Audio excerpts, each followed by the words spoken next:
Now the music sounds the same, right? You guys know the music, or do you always play on mute?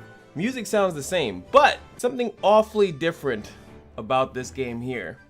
And I think you guys know why I'm here, and you guys know what I'm here to discuss. But actually, I didn't want to too much talk about Exos itself, but what I wanted to do is I wanted to use this as a opinion piece, a essay or something of that nature. This is something that I've seen, I think, happen once before. I can't remember the game. I was really trying to remember the game. Hey, shut up. I'm tired of this damn music blasting in my ear. But what I really wanted to talk about is what just happened in Exos Heroes, and when this happens in a game, especially a games as a service. Well, that's why I don't think that other time it's happened. It's happened in No Man's Sky. It happened in Anthem. It happens in a lot of these games as a service, and also technically gachas are games as a service. When they pretty much go into the game, it's in some type of turmoil, or it's been a while in the game, and then they start to change things. And this is where the conversation needs to start. When I was looking at the Game Awards, and when I was looking at the Game Awards, I saw something that had all these categories, right? You know, best game, well, the game of the year, best game direction, narration, all this other stuff. And mobile only has one thing. They usually only have that one little, oh, I forgot. This thing is gonna do that. They only have that one tiny thing, and it's just best mobile. And it's usually a little battle between the best couple of games that's come out usually within a year, or it's just like a reoccurring game, like the fact that Genshin's on there. I feel like Genshin's been out for like a year or two or something like that. Why isn't it that these games are not game of the year material or deemed as that? They already demonized these games, right? The money grab, cash grabs, all this other stuff like that. So it's just weird when you look at a game, and then technically in this scenario, what happens when a game goes from being one thing and then completely changes into something different? And what I mean by that is exactly, you know, I'm gonna prove my thought here. I'm not gonna just be talking about I hate this happy birthday thing. I always hate once they added that in. That needed to be taken out. So as you guys know, these characters, the best. Let me go to the best of the best of the best, sir. Bathory is literally one of the units from the beginning of the game that was the terror of the deep. And it was based on what the character did. It had a specific passive. Actually, every single character of this type had a specific passive, and they changed it all. They have changed it all, and we spoke about this slightly. It's completely a different beast from what it is. I just want to click on the passive just for a quick second. This used to be different. First thing that you even see here, buffs own attack by 50% of own attack for 2 turns at the start of the ally's turn besides self. Didn't have that before. This Force of Life. This is a brand new thing, and the reason why I'm using Bathory is because we all know Bathory as a general, at least in the Exos community, a general. She had a specific buff that she gave out to everybody that had a certain keyword in there in the title of their moves. I remember I made a video. It's actually one of my highest viewed videos, was explaining each general's passive and who is affected by it, or who is important that was affected by it. But now it's not even there. It's gone. Each one, I can touch on each single general, and they do not no longer have that passive, which means that they not only change the passive, but they also change the characters that synergize with it. They took out those synergies. Now they have something like this: the attack, defense, and maximum health of the heroes from Greenland have a 10% boost when she's there. 10%? Trash, by the way. Also, what that does is it turns it into once more of a stat-based game than a strategy-based game.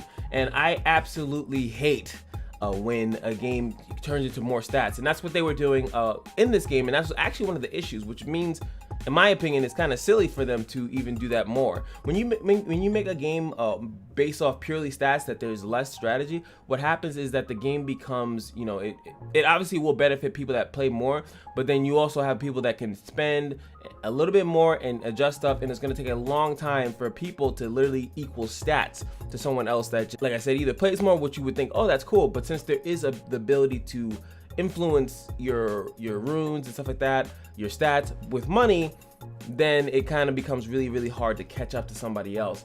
As you can see here, the other one, Old Wounds, deals extra damage equal to 30% of the own current health when attacking. Now that is a new passive that they gave to everyone in that Fate Core group. So even the Fate Core things have been changed as well. That's her own special passive, sorry. The Waterproof is the Fate Core of the past. Increases attack of allies equipped with past themed Fate Core by 10%. Now, when you go to another person with that same passive, it's only that she's the only one that has it. So they made the gold fate cores, as you guys know, into the fate core generals as well. So it's really strange. So if I click on Talia, who's not a general, by the way, but she is also part of a different one. So she has the Time Walker. She has one of the Time Walker general passives. So you have to have her in there if you want to increase health of all allies. You have to get that in there. And then she does a completely different buff. This is a completely different passive as well. And then Shell is the other one that's in there. And then she does, where is it? She gives you 10% dodge. When she's in there, but they changed how the game works, and it goes back to what I'm saying, and I have to explain that for people that are not familiar with Exos. Even though I did another video, I kind of explained how the game used to work when I did an MFO review on it, but just to show like this is not what these characters used to do. They changed up what the characters do. Not only did they change what the characters do, they changed how the equipment worked, which I did touch on. They were gonna do it. Now it's live, and I said that I might do a video on it depending on how crazy it is, and it's indeed crazy. it's actually nuts. And right now what you actually could do is that they're allowing you to like fully refund the characters. They want you to, like, if you want to do a full restart, you can do that if you want to, which is still in my opinion is kind of a little bit, you know, it's like you changed up everything. I guess that's the least you can do. I don't know how long this is going on. I know they're doing, as you can see, free unequipped, so you can take off the gear because you geared up a character. This is the same thing that would happen in, you know, an MMO if they changed it. I can't, what is the name of that game, bro? I think it was Final Fantasy 14. I know that they did a revamp of it. That's why it's called like Final Fantasy 14. The MMO has it's called like New Something, or when they actually revamped the game because the first one was trash and they made it again and called it something completely different. And this happens a lot actually. When you say a game is good, right? Like when I play a game like God of War, I play a game that has, like I say, a beginning and end. One of the biggest stripes or gripes that I've always heard about mobile games is that they don't end. So right now, when I stop playing Exos Heroes, I could have said that it's a good game. It just it's lacking X, Y, and Z. I do like this, but I don't feel like doing this anymore. Then if I come back into the game and I hate everything that they've done, I can now think of it as a bad game. But then it's like, it's kind of hard to like give it a game of the year or not or whatever like that, because it's always ever changing, right? So right now, once people figure this game out, they're gonna figure out the runes, they're gonna figure out the best characters. This is a great time actually to be an Exos Heroes content creator, because right now people need guidance. They have no idea. They have no idea what's going on in this game. I've already gotten a couple hit ups and people are like, yo, can you figure this out? I won't, but I won't, though I am curious, but there's just a lot of other things I have going on, which I'll be discussing in a separate video. But it's just really crazy to see how different the game is now, and sometimes this is good, and like I said, it also happens in fighting games. Sometimes they change. Dragon Ball Z Fighters, they changed the systems from I think season 2 to season 3. They changed how the game played. They did the same thing in Street Fighter 5. They changed how the game played, because these games, not as much as games as a service, but these games are being live updated constantly, and they're forever, because they're, oh my god, League of Legends. Oh my god, if you look at League of Legends from when it first started, just the whole mechanics of the dragon, the mechanics of the towers. Tower diving used to be a crazy thing in League of Legends, and then they made the tower so strong, it's like you're pretty much a fool if you try to tower dive. There's always changes to games. What I'm asking when I'm talking about is the ever changing, like how do you call a game good? Can you call this game good or bad when right now it's in a state, but it's gonna be in a different state a couple months later? Once people, like I said, once people figure this game out, once they figure out who to invest in,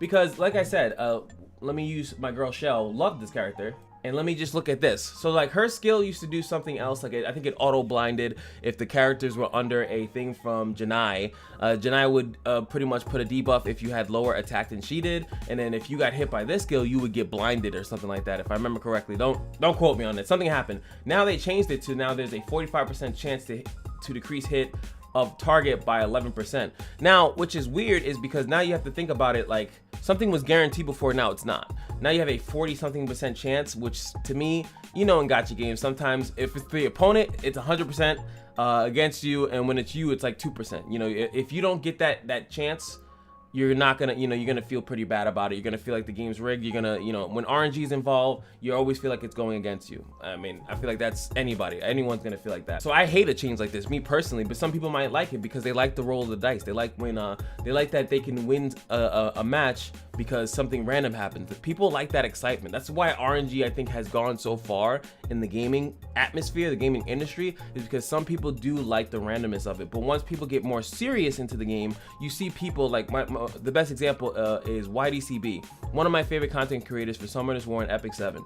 What happens when a person like him that gets deep into the game, spends a lot of money, and no matter how improved and great his runes, artifacts, everything is in Epic 7, he sometimes still gets screwed over because a 15% chance happens too many times, or 20-something% chance happens. And no matter how good he's strategized and all that stuff, he still loses. For him, it's frustrating. He loses because of RNG. Even though he is a strategic guy, he's literally is in my opinion, a very phenomenal gamer. He's really good, but he just chooses to play in gachas where normally RNG is somewhere involved into the game. But like I said, it's great when you're like in the beginning. It's fun. It makes it for a fun atmosphere. But we always take these games very seriously. So when I see something like this, 45% chance to do something, and let me look at this curtain call. Oh no, it's not gonna have a chance to do anything because it's a buff. 50% chance to decrease attack. If you guys know, I hate that. I'm seeing, what did they do to my boy Frankie? Frankie used to have a debuff that if you had lower defense than him and you would take and he hit you with a move, you would then start taking damage literally forever. And it was this move, the Demon Sword of Disintegration. Now it just removes a buff. It just removes a buff. It just what? Like what? Look at this. This thing, AoE hits all the back row. Oh my god, I messed up. AoE 60% chance to provoke the targets, which means that they would have to hit him, but it's a 60% chance. Now, to be fair, they did add in a new gear sets, so let me look at that. I don't even know if I can really look at that because I have no gear. Finally, I found it. Now, there's gear sets now. So there wasn't gear sets before. It was a Guardian Stone system, and now there's gear sets. So this is what I wanted to show, is that you can affect your effective hit rate. So I assume maybe there's a way to increase your hit chance, that maybe you can make that stuff 100, but then there's also effect resistance in the game. Like I said, a content creator could really milk this up right now because they could literally showcase certain of these gear sets, show how it works in comparison, show if there's a way to make something 100%. Maybe there is. Maybe I can make that provoke chance on Shafrakin 100% now. But again, this changes everything. There's a lot of investment people have to do. Someone needs to figure this stuff out. They actually put lifesteal in the game. Lifesteal was not a thing before. To receive the red blood as a 4-piece set, recovers by 20% of damage dealt upon attacking. That's huge. Retaliation is a counter set. Counters with a 30% chance upon receiving damage. That's huge. There's some characters that actually have like a counter based set, and like they do something when they get hit. So it's kind of crazy to like I said, this would be great if you never played this game before and you would come in it, but what if the community doesn't like it? Then they're saying that this game sucks.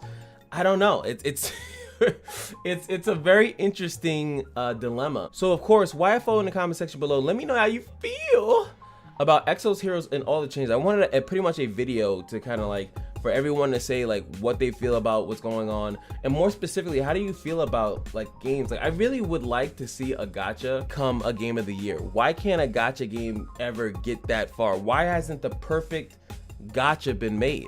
And like I look at it and I'm be like, well, because the honeymoon period is the best shot it has. So when it first comes out, that is the best shot. Those first couple months is the best. Then after that, they're going to be maintaining and balancing the game based on community opinion and based on like some stuff that they want to do, based on monetization, how they want to do certain things. And then like something like this is, I don't really think that this was a monetization move. I feel like it was I'm backed into a corner move. This obviously, the gear sets are something that's very famous in other gacha games. You get your 4-piece set and then you fix it with your 2-piece set.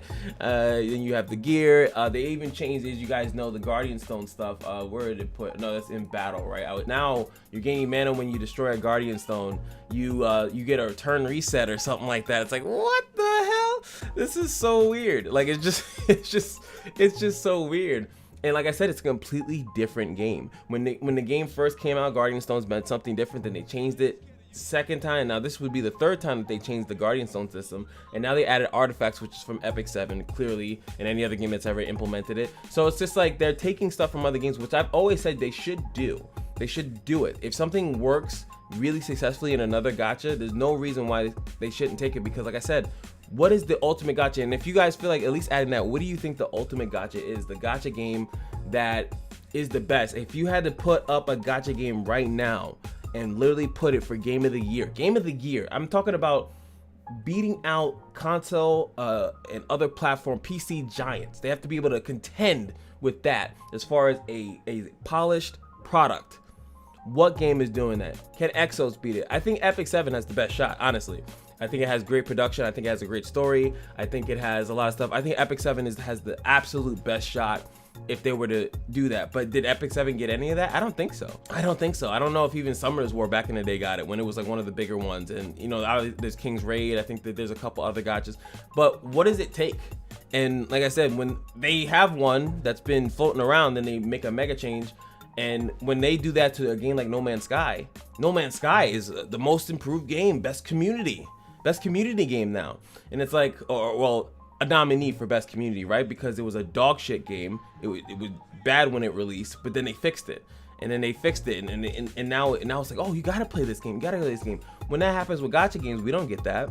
These games, when they do bad, they stay at it like if it's at like 100 and it goes down to 50, it doesn't normally go back up to even 65. If you understand what I'm saying, like if a gacha game ever falls below and it starts to go down, no matter how good or how crazy the devs do all this work, the community can't really put it past the threshold after it's been deemed bad. It just doesn't happen. And it's unfortunate too, but like on the consoles, I feel like they can do it. As you see, if you guys don't know, like most of the time when a game gets down bad like that, like there's ways that they can start marketing and promoting it and getting it back into the public eye. But I don't know if they're doing that. They marketed and promoted Exos Heroes even when it was like not as great, I felt like, or when they did the swimsuit and they had people dressing up and cosplaying and really pushing it out. Are they gonna push this out, or are they still not sure if people even like it? What do? And I've had people already tell me that they don't like it. They literally contacted me, what's going on? This looks like crap. And honestly, I would think it's really too early to tell. I think, what did this happen, like a day or two ago? And people already think it's bad? Like it's just very confusing, because you're already accustomed to something and now it's completely changed. Like I don't even know, like I don't even know if it's worth it to do all the refunds. Should I refund all my stuff, or should I just leave them at what they are and then just work from there and just start farming? Because all the farming stuff has changed too. So like people probably don't know their routine, because your routine. You get into a certain rotation, you know what to do, XYZ, bam, bam, bam. Now you don't know what to do. No one knows what to do. Like I said, the content creators of this game need to really boost it up and like really start to make some noise and show people. Oh my, I'm so tired. I've been editing out this stupid thing so much, it keeps popping up. You know what to do. I see that they're trying to do free summons, they're trying to do a bunch of stuff, like I said, the unequip. But is it too late? I really want to know what you guys think. Is it too late? Is it at the point where you guys just don't care anymore? Is it at the point where like they've done a lot, but did they do a lot in a good direction? Did they? Man, and what can the next game come out? Because there's what did it say? Someone just showed Figure Fantasy. That game looks cool. I think that looks really cool. You'll definitely see me cover that, do a review on it when it first drops. But what is that game gonna do? Is it gonna end up in the same trap as Exos, in the same track as Epic? Like I feel like not that many people play Epic 7 because it took a dip. When it slows down, all these gacha games do, and they take that dip. World Flipper, great start. I don't know what happened after. Guardian Tale, same thing. So it's just like, when are we gonna get the ultimate, you know, the ultimate gacha game that everyone plays and it's the #1 contender? Let me know in the comment section below. But hey, that's MFO, and now you guys know. Like, comment, subscribe, and just remember that every day at the Kashino is your lucky day, and I'll see you guys in the next video. Peace. Yeah, I had to do one little something. I wanted to see if I still got it. It's clear that I don't. It's clear that I don't.